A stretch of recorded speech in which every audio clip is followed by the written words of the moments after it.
Nes tá písaí an san tUltach a bhir an léirú maidiún cheistreán Cúigeachas agus chuid na bairlatha a bhí ag séamus fan chaideán áfigúil, agus seo chuid den méid a bhí le réige. Carimid suas go dúth is Spáin den cheangal Gaeilge a tathair a hethú síos ar ngála. A chuidéidí hir chánil, corigi ebse tús ar an obair, corigi war gálainne le chéile a nédan an frachas a teart chugah is balla clia le in é le. Níl féibh sebhse a bhráslú a bhairtear fáiste. Teasagah go dé a thuú le bhar deachtara an seo a mala clia, na dearn se bheith ar chun na Gaeilge riamh.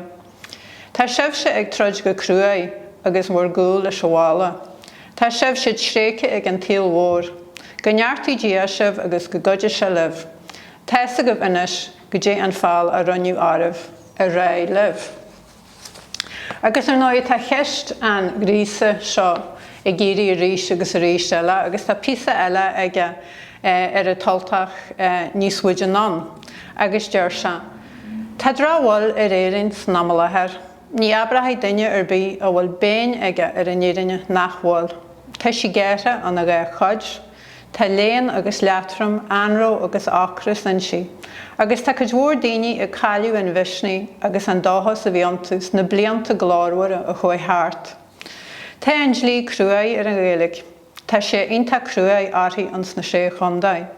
Ach tá muirtear na sé chundaid a mosclú as a túin, níor iontas ar bí má bhí tursa agus trom cháú áthú.